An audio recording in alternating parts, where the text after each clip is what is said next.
My name is Burke Hedges, author of the best-selling book, The Parable of the Pipeline. I open my book with a story about Pablo and Bruno, who take two very different paths in their quest for financial independence. What you're about to see is the delightful animated story of their adventure. So, sit back, relax, and enjoy the life-changing lessons in The Parable of the Pipeline.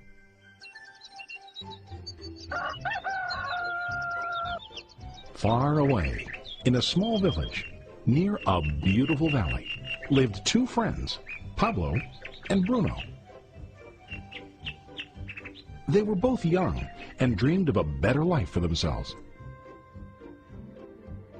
They'd often discussed their dreams about how they would become the most successful men in the village.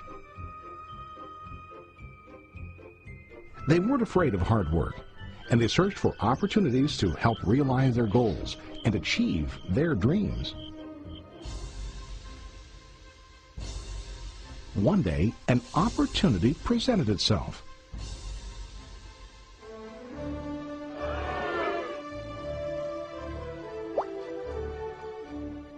The mayor of the village decided to hire two people to bring water from a spring up on the mountain, across the valley, back down to the village. They were to be paid based on the amount of water delivered to the village.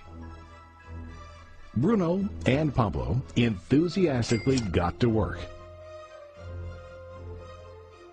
Every day, from morning till evening, they carried buckets to and from the spring.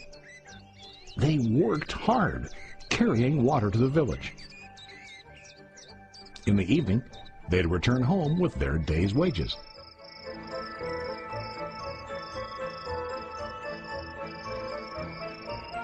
Bruno was satisfied with his work and the money he earned.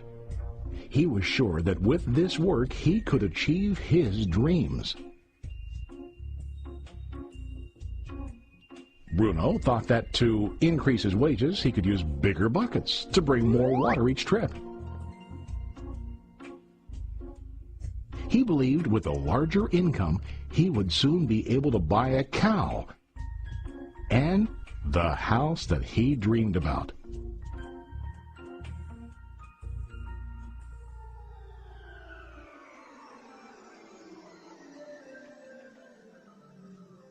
Now Pablo was not satisfied. At the end of the day, his back and hands ached, and he was exhausted. He was looking for an easier way to earn more. One day an idea occurred to Pablo. He imagined building a pipeline to deliver the water from the mountain spring to the village. With this pipeline, he could get more water to the village without carrying buckets back and forth from the spring to the village. Soon, he got very excited about his idea and began to plan. Pablo, of course, shared his idea with his friend Bruno and asked him to join with him to work on and help build the pipeline. Bruno thought the idea was crazy. All Bruno could think about was what his money could buy today and how to get it quicker. He felt that building a pipeline would slow him down and delay him in achieving his goals.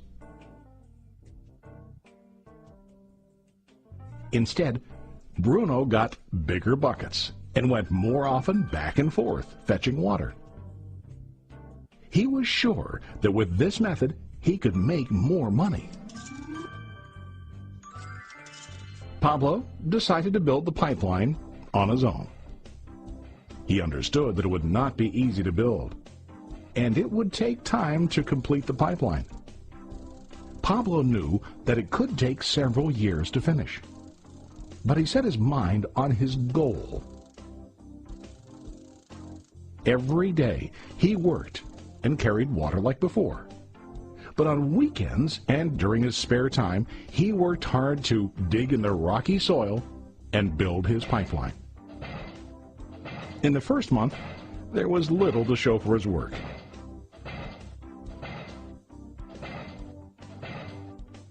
Bruno and the villagers laughed and teased him. They called him Pablo the Pipeline Man. During this time, Bruno's income doubled. He already bought a cow and a bigger house.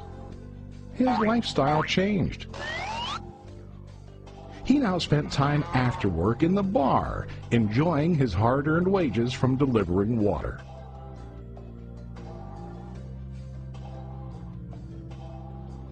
What Bruno didn't realize was that his body was starting to stoop from carrying the heavy buckets every day.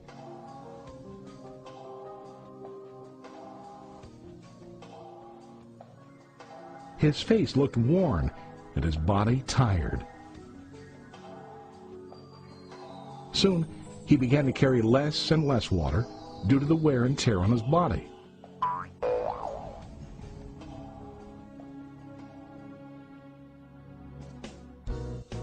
Month after month, Pablo worked.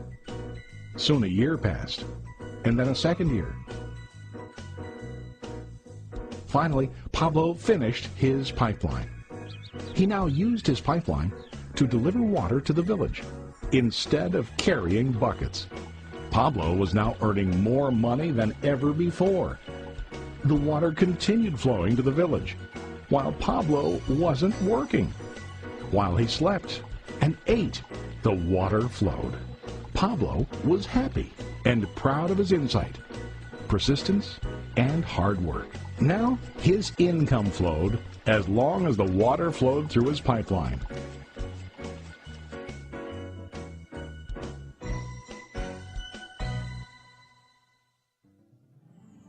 The story of Bruno and Pablo is a reflection of life. Their jobs symbolize what most people do to earn money. Bruno gets his money using buckets. He goes back and forth, carrying his buckets from the spring to the village in exchange for money. To increase his income, he either has to go more frequently to the spring or to use larger buckets. It's common in real life to increase our income by working harder. For example, working overtime or getting a second job. We also increase the size of our buckets by accepting a higher paying position, which often includes spending more time on the job. Most of us exchange time for money like Bruno. We know that every person has only 24 hours in the day and that it's not possible to use all our time to work. The most difficult time comes when we can no longer exchange time for money due to age, health, or other reasons. Then, our income stops. Now let's review what Pablo did. Very wisely, Pablo did not exchange all of his time for a limited income, but he used some of his time to build a pipeline. He knew that the pipeline would bring ongoing income as long as the water flowed. An ongoing income that multiplied the time he worked each day. Pablo knew that someday, maybe because of age or health, he would no longer be able to exchange his available time for money. Pablo knew that if he could make his idea of a pipeline work, then he only has to do the hard work of building the pipeline. After the pipeline was completed, Pablo was able to monitor and maintain the flow of water to ensure that his income will continue. Pablo has shown us that to earn an income, we don't always have to directly exchange time for money. There really are better ways. How about you? Are you still like Bruno, who directly exchanges time for money? Or do you want to be like Pablo, building and maintaining a pipeline for ongoing income? If you are interested in the idea of building your own pipeline, contact the person who lent you this presentation. You can start building your pipeline today.